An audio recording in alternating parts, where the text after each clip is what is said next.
Bonjour, bienvenue sur les fréquences de Tendance Ouest en Normandie et après sur la planète Terre ou la planète Mer grâce au tendanceouest.com.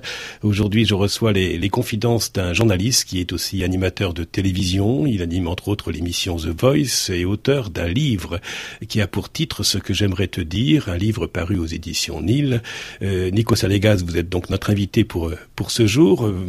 Ce livre, c'est comme une odyssée littéraire, je dirais comme un voyage au long cours, comme une bouteille de la vie jetée à la mer de l'avenir. Mais dans ce présent de votre existence, que vous inspire le sous-titre de cette émission diffusée sur Tendance Ouest? Et le sous-titre, c'est Cœur et vie. Que vous inspire ces deux mots-clés? Cœur, c'est les battements, c'est le rythme. Vie, c'est la promesse. Et ce que l'on se doit, c'est d'honorer l'instant de vie. On vient pas là par hasard. Ma vie était plutôt compliquée. Dès la naissance, j'ai été opéré à quelques jours pour ne pas mourir, parce que j'avais une malformation, une maladie. Donc effectivement, même si je ne m'en souviens pas, l'épreuve de vie était là tout de suite. Donc déjà, ça calme, ça met tout le monde d'accord. Donc je suis resté pas mal de temps à l'hôpital. Puis le cœur, c'est peut-être l'amour, tout simplement. Mais pas l'amour au sens prosaïque du terme, mais honorer le mystère de la vie, c'est d'être déjà dans l'amour. Et dans ce mystère de la vie qu'est l'amour, quel est le lieu de respiration que vous privilégiez? Je pense que je me ressource sur la terre de mes parents, en Grèce. Je me ressource dans ma solitude aussi. Quand on est exposé, qu'on fait des métiers publics, où on est littéralement mis en pièces par les gens, d'une manière positive souvent, d'une manière « je vous ai vu, je veux vous toucher », ou on est presque dans l'idolâtrie quelque part. On a besoin de solitude. J'ai besoin de ma solitude, d'être qui est pas triste, qui est juste peut-être dans la tradition des hésicastes, de ceux qui prenaient le temps dans les montagnes pour prier et être proche de Dieu. Bon, je veux pas dire que je suis un exemple absolu. Bon, ma foi, j'en parle tranquillement, mais on peut être croyant, on peut être dans une démarche d'eucharistie, d'aller à la messe, etc., tout en étant rock'n'roll. L'un n'empêche pas l'autre. Il m'est arrivé d'aller à la messe après avoir fait une nuit blanche, donc bon, et avoir dansé jusqu'à 7h du mat. Donc tout ça, ça fait partie du paradoxe, mais voilà. Comment trouvez-vous l'équilibre entre la flamme fragile que peut être la vie et le feu des projecteurs lorsque vous êtes sur scène? Déjà, le feu des projecteurs, c'est un prêt. On est là de passage, comme on l'est sur Terre, je vous le disais tout à l'heure, on l'est aussi à la télévision ou ailleurs. Peut-être que dans 6 mois, 1 an, 10 ans, on ne se souviendra même pas de mon prénom, et il y a de fortes chances. Donc déjà, il faut l'accepter, ça. Dire qu'on n'est pas là, qu'on n'est pas élu, on est juste des artisans et on fait notre job. Après, il y a façon de faire le job. Il y a par cupidité, par passion, par cynisme, par amour des gens. Il y a un peu de tout. Qu'est-ce qu'on recherche tous à être reconnu déjà psychanalytiquement par son père et sa mère. Moi, je préfère être reconnu pour mon travail à terre, même si on se souvient pas de mon prénom, plutôt que d'être reconnu dans la rue en me disant mais t'es plus à la télé là depuis quelque temps. Donc c'est un paradoxe, c'est une schizophrénie, une douce schizophrénie, mais l'un aide l'autre. On va pas se mentir. Si t'as pas un monde intérieur solide et si t'es pas ancré à la fois sur terre, mais pour être spirituellement quelque part, si t'es pas connecté avec l'invisible, c'est-à-dire que tu tiens pas longtemps. En même temps, être dans l'arène, ça m'excite, on va pas se mentir. C'est littéralement, c'est complètement une arène. Un jour, le public le pouce vers le haut vous dit c'est magnifique, puis le lendemain, vers le bas, vous dit c'est terminé, maintenant tu rentres chez toi. Ça me plaît aussi. Pourquoi? Allez savoir. Comment écrire, Nico Salegas, la partition musicale d'une vie et qui peut avoir des goûts parfois d'échecs, mais aussi de succès? Je pense là à celles et ceux qui participent à l'émission The Voice. Ils savent comment ça fonctionne. Ils ont une maturité, une émancipation, même à la fois consciente et inconsciente, mais ils ignorent leur monde intérieur. Ils réalisent aussi que c'est difficile parfois de s'accepter, de la solitude, d'être bien, d'être en paix avec soi-même, d'accepter la peur, d'accepter l'échec. Alors que la semaine d'avant, t'étais peut-être mis en valeur par l'émission ou par la société. On en est tous là. Il faut aussi savoir l'assumer. C'est pas grave de perdre, disait Périclès. C'est pas grave d'échouer ou de perdre une bataille. Ce qui est plus grave, c'est de ne rien faire pour changer ton état. Donc l'épreuve, elle est intéressante parce que c'est aussi un parcours initiatique. Alors certains en ressortent plus forts, d'autres avec peut-être un peu moins d'illusions. Mais qu'est-ce qui vaut mieux? Il vaut mieux rester chez soi et regarder la télévision et dire mais si on m'avait donné l'occasion, j'aurais pu, je suis un artiste frustré, plutôt que d'essayer de perdre et de dire finalement c'était peut-être pas pour moi, ou de gagner, ou de prendre son temps et de dire finalement j'ai appris ça et peut-être qu'à moyen terme ou à long terme j'arriverai à faire mon chemin.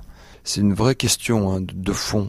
Il vaut mieux essayer, se battre, peut-être pas arriver au sommet, mais en connaître le prix, plutôt que d'être à l'extérieur et dans la théorie et dans le conditionnel, dans la supposition, dans le si.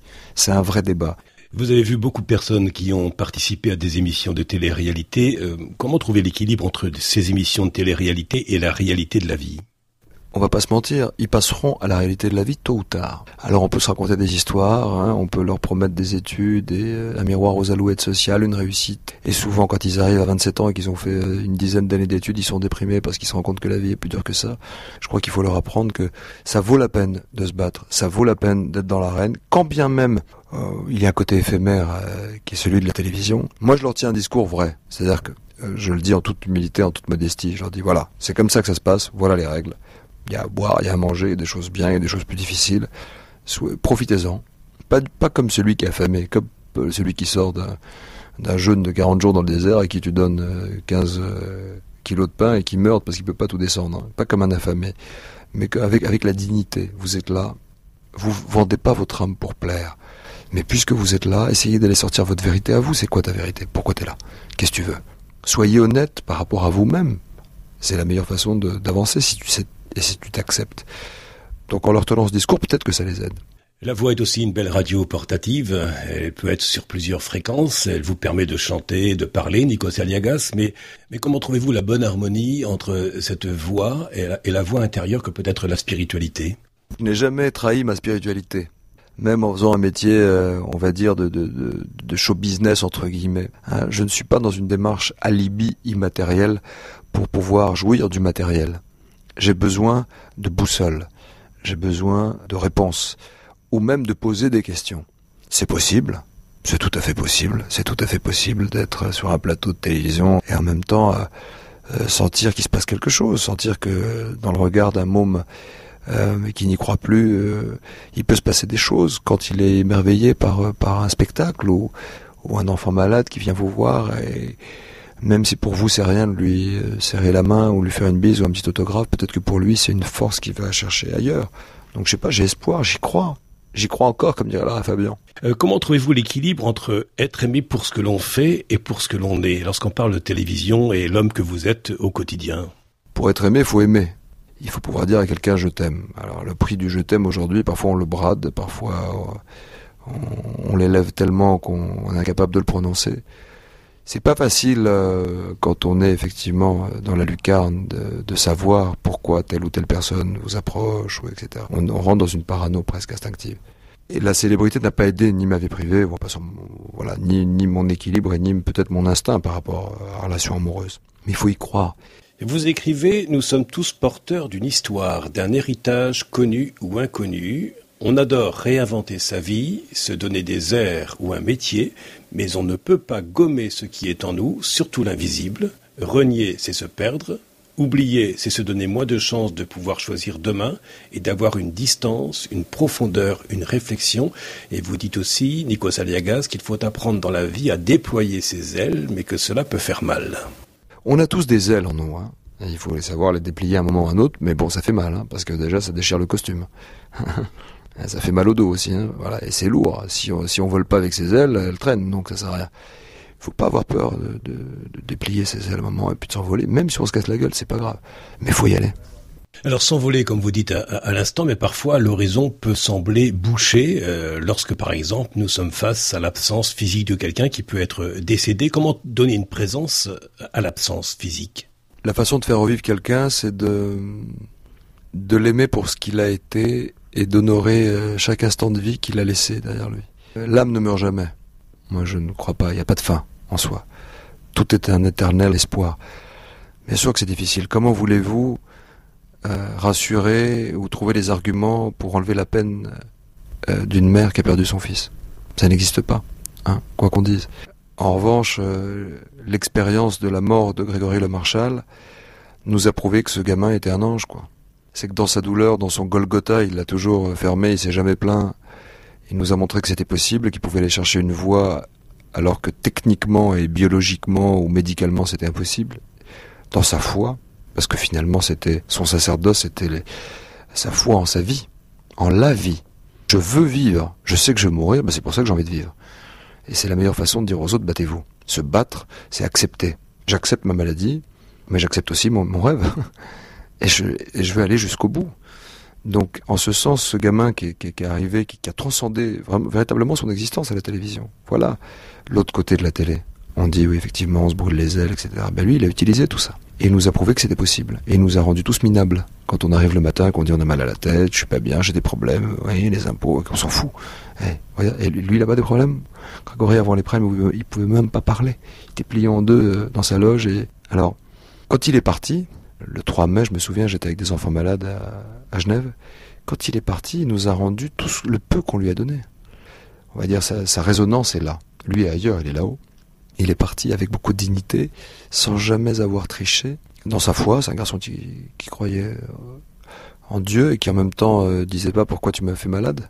C'est en ce sens que la vie est aussi injuste, on disait tout à l'heure. Elle est pas juste ou injuste, c'est comme ça la vie. Il nous a rendu le peu qu'on lui a donné parce qu'avec sa mort, il a réussi à unir tout le monde. Et puis, il a donné espoir à tous ceux qui étaient malades, qui sont malades, quelque part.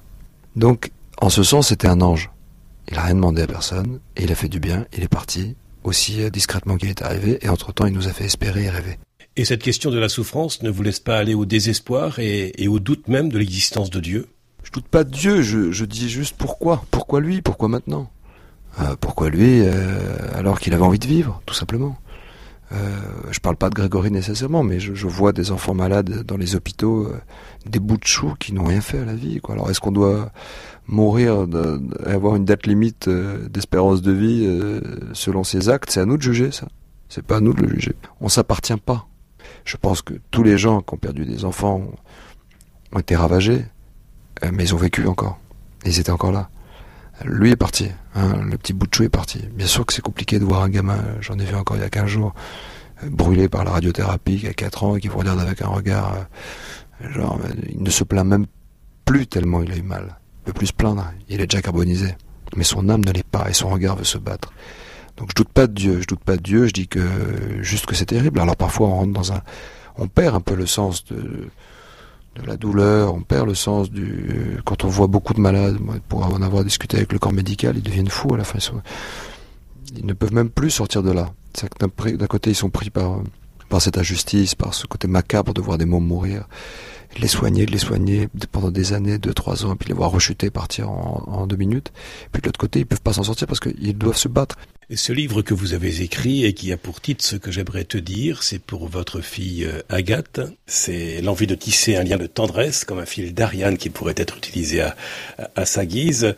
Vous écrivez que la paternité a été un séisme pour vous. Il y a la naissance où on réalise qu'on est papa. Être père, c'est comme dans tout amour. Ce ne sont pas que des mots, ce sont des actes.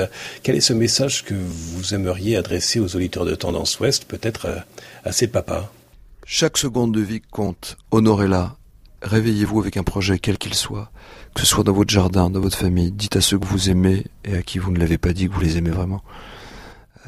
Vous avez une force, on a une force en nous qu'on ne connaît pas. On peut aller tellement loin, on peut tomber aussi très bas. Mais si on tombe bas, ça veut dire aussi que ça peut marcher dans l'autre sens. Si vous êtes déprimé et que vous m'entendez, ça veut dire aussi que vous pouvez remonter encore plus haut. Parce que la nature n'aime pas le vide, et même l'âme n'aime pas le vide. Et l'âme est plus forte que tout.